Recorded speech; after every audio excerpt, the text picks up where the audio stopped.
గదముక్కోడు కాళేశ్వరంలా, liquor స్కామ్లా ఇట్లాంటివి ఏమనుకున్నారు బిడ్డే. వాడు ట్యాపింగ్ టిల్లుగాడు ట్యాపింగ్లా, ఈ కార్లా, ఈ విద్యుత్ స్తంభం లెక్క పొడుగున్నటోడు విద్యుత్ స్కామ్లా.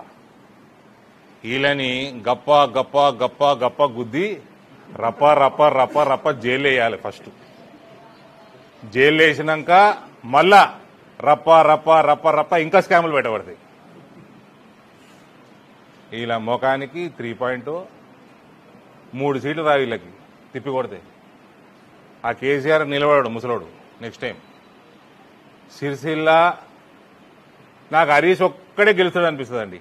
ఆ సిద్దిపేట బయట ఆయన కూడా లుటపీస్ ఏం లేదా. సిరిసిల్ల కూడా కేటీఆర్ని ఓడగొడతాం. It is easy and this is coming out from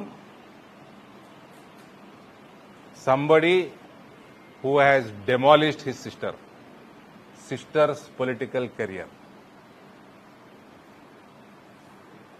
I will make sure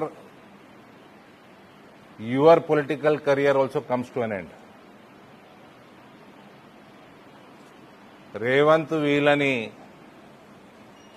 సక్రమంగా న్యాయబద్ధంగా లోపల వేయకపోతే రేవంత్ ఈజ్ ఆల్రెడీ అన్పాపులర్, పూర్తిగా అన్పాపులర్ అయిపోతాడు. పొద్దున మాట్లాడి బెదిరించి మధ్యాహ్నం సాయంత్రం సంచులు తీసుకున్నాడు కాదు.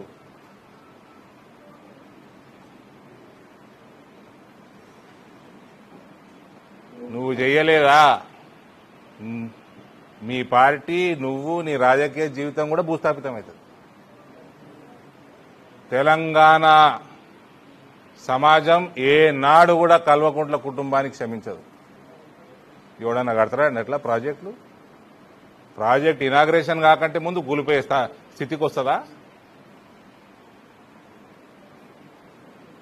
నోటికి అన్నం తింటున్నారా, ఏం తింటున్నారు కల్వకుంట్ల?